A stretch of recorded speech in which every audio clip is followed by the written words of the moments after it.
Hello sweet team, welcome back to my channel. This is Sweet Ajele. I am so excited to be re-uploading this video for you all, but I made it even better. Our Agbelima or cassava dough recipe is back and it is better than ever. Let's get started, y'all. We're gonna start with the frozen cassava method, so I'm just going to leave it on this tray for about 10 to 14 days to ferment. Now this is 14 days later and our cassava have fermented beautifully. This was done in the winter time, so the fermentation is not as strong as it was in the banku mix. And as you can see, it is soft, it falls apart very easily.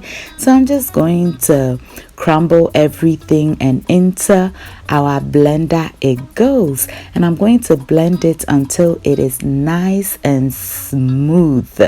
Just look how nice and perfect it is. So I'm going to pour it out and repeat the process until everything is nicely blended.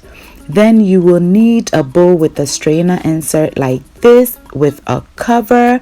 You will also need a flour sack cloth or any clean kitchen towel will do. We're going to line our tray with the flour sack cloth and pour in our blended cassava. We'll then cover it and allow the liquid in the cassava blend to drip out very slowly. You don't want to squeeze this because doing so will extract some of the starch out, and we do not want to do that. Okay, so leave it alone to do its thing. This is the next day. Let's check how our cassava dough is doing. Our flour sack cloth is completely wet and our dough is coming together beautifully. It's now becoming very firm. Okay, so I'm just going to wring out the water in the flour sack cloth and I'm going to leave this for another 24 hours. However, if the fermentation is good enough for you, you can continue this process in your refrigerator. And this is all the water I got from the flour sack cloth, and we're gonna check how much water we got on the bottom of our bowl, and we have about a cup of water right now. I used half a cup of water to blend everything, so as you can see, our process is working beautifully. So I'm going to cover it up and continue the process, and I'll see you when it is ready. So this is the final day. Let's see what we got.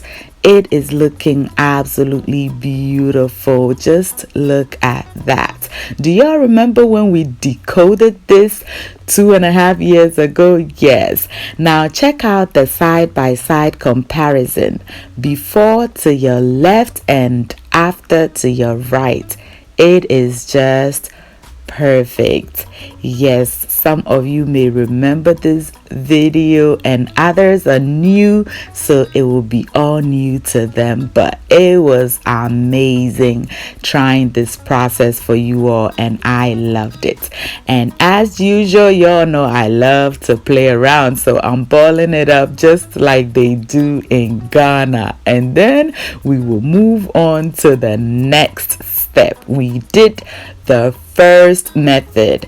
The second method, however, is the fresh cassava method, and I had to include this method because initially people tried it with the fresh cassava, they left it out and their cassava discolored, which was my fault and I apologize for that. Do forgive your girl.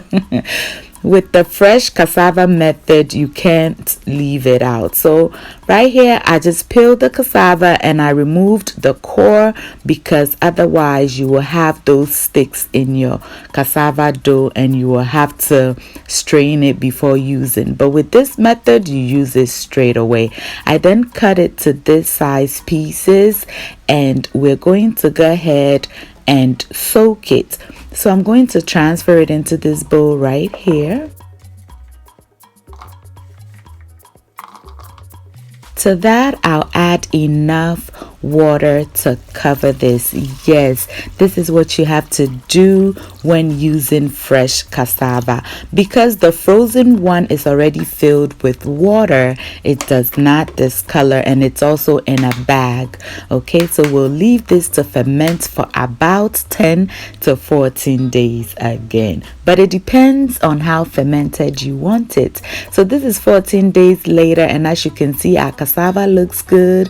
It's soft, not as soft as the frozen type, but it'll work just fine. So we're just going to put it into our blender, and we're going to blend it until it is nice and smooth.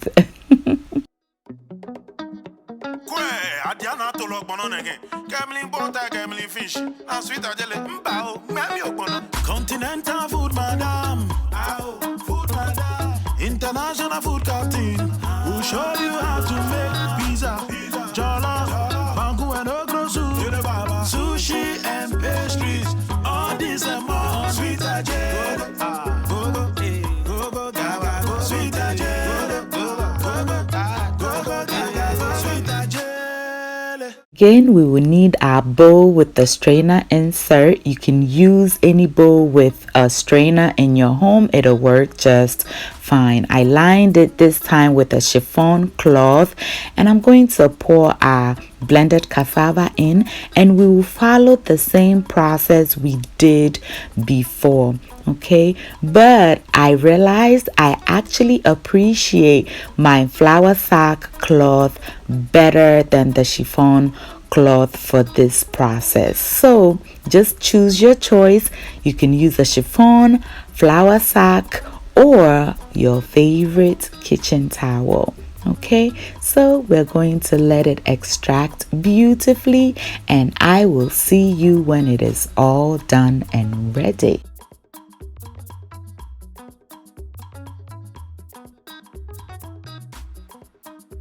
All right, y'all, it is the final day. Let's see what this one looks like. I hope it did as good just like the first one, and it did. It looks absolutely beautiful. It is just perfect. But because we used the chiffon cloth, some of the starch seeped out. So I'm just going to mix it in with the rest of the dough because we do not want to lose this. I just got rid of the water that was on top of it, and I'm just going to add this to the rest of my cassava dough. Mix everything together until it is well incorporated, and we will be done. It is that easy. It is that simple to make your own homemade cassava dough. Is it beautiful or what? I absolutely love this. Get in your kitchen and make some for yourself. Now to store, I wrapped the bowls up individually and put it in a Ziploc bag, and this should last about a year in your freezer. All I do is to pick one up whenever I'm ready to use it, instead of thawing everything just to get the amounts that I need. This is perfect. I sure hope you give this a try. Thank you so much for watching. I hope you enjoyed this video. If you did, give your girl a thumbs up. Thank you. Share and subscribe if you have not done that yet. If you're a new subscriber, welcome to my channel. This is Sweet Ajele. Thank you so much for subscribing. And to the sweet team, I love you all so much. Until I see you in my next video, stay safe, keep loving each other, and remember that the love of God and family is life's greatest blessing. And guys, ke unamini ochemi sweet mahabotu. Bye y'all. Sushi and